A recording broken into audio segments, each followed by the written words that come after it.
Hello everyone, আসসালামু আলাইকুম। আশা করি সবাই ভালো আছেন। আমি একটা গুরুত্বপূর্ণ তথ্য দিয়ে আপনাদের সামনে এসেছি। সেটা হলো মানুষ যে অনাকাঙ্ক্ষিত চিন্তা এবং পুনরাবৃত্তি ব্যবহার করে সেটা কি আমরা ভেবে দেখেছি এটা যে একটা মানসিক সমস্যা?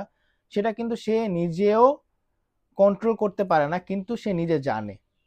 যে পুনরাবৃত্তি সে ব্যবহার করছে এবং অনাকাঙ্ক্ষিত যে চিন্তা করছে সে কিন্তু নিজে জানে, সে বুঝতে পারে, কিন্তু সে কন্ট্রোল করতে পারে না।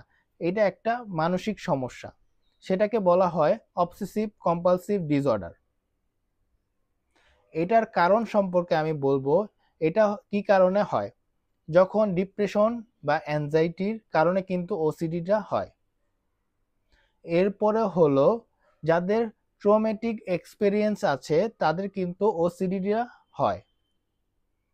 এরপরে যাদের ছোটবেলায় যাদের ফিজিক্যাল এবং সেক্সুয়াল অ্যাবিউজ আছে তাদের কিন্তু ওসিডিটা হয়। এবং যাদের ফ্যামিলিতে যারা ভাই বোন বা আত্মীয় স্বজনের মধ্যে যদি ওসিডি সমস্যা থাকে তারও কিন্তু সম্ভাবনা থাকে সেই ব্যক্তিরও ওসিডি হতে পারে। এরপরে হলো এবং ইভালুয়েট অ্যাক্টিভিটি, যদি ব্রেনের ফ্রন্টাল লোবে এবং বেসাল গ্যাংলিংয়ে এটার কারণেও কিন্তু ওসিডিটা হতে পারে। এরপরে ওসিডিটা হতে পারে যে ফ্যামিলি রিচুয়ালসের কারণেও কিন্তু ওসিডি হতে পারে।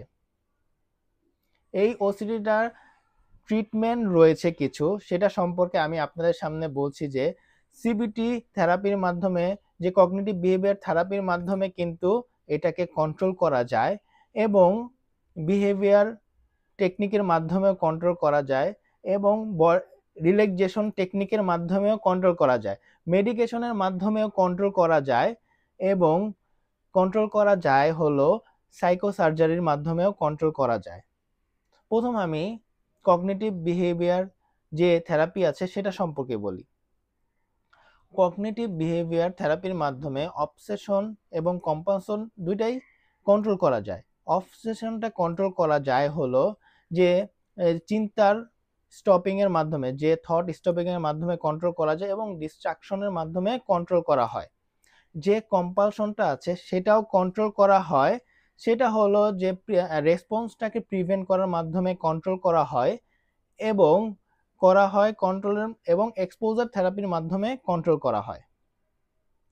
এখন আসি হলো সাইকো অ্যানালাইটিক একটা সাইকোথেরাপি আছে। সেখানে করা হয় কি, সেখানে করা হয় হলো যে আমাদের যে সাইকিক যে কনফ্লিক্টগুলো আছে এবং রিপ্রেসড যে ম্যাটেরিয়ালগুলো আছে সেগুলোকে আন্ডারলাইন করা হয়।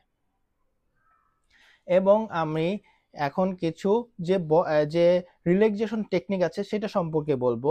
সেখানে বডিকে রিল্যাক্সেশন করা হয়, তারপর ডিপ ব্রেথিং এর মাধ্যমেও করা হয় এবং গাইডেড ইমাজিনারির মাধ্যমেও কিন্তু ওসিডিটাকে নিয়ন্ত্রণ করা হয়। এবং কিছু মেডিকেশন আছে, এই সিলেক্টিভ সেরোটোনিন ইনহিবিটরির কিছু ড্রাগ আছে, যেরকম হলো সার্টালিন এবং ফ্লুক্সেটাইন এবং ফ্লুব্লোক্সামাইনের মাধ্যমে কিন্তু কন্ট্রোল করা যায় এই ওসিডিটাকে। আর যখন এই অবসেসিভ কম্পালসিভ ডিসঅর্ডারটা যখন সিভিয়ার পর্যায়ে চলে যায় তখন কিন্তু সাইকোসার্জারির দরকার হয়।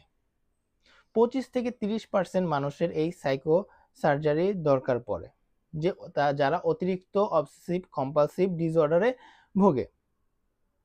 এই আমরা বুঝতে পেরেছি যে এই অনাকাঙ্ক্ষিত চিন্তা এবং পুনরাবৃত্তি ব্যবহার এটা কিন্তু সহজ একটা জিনিস না, এটা কিন্তু মানসিক সমস্যা। তাই আমরা খেয়াল রাখবো এবং সতর্ক থাকবো। সবাই আশা করি বুঝতে পেরেছেন। ধন্যবাদ। আসসালামু আলাইকুম।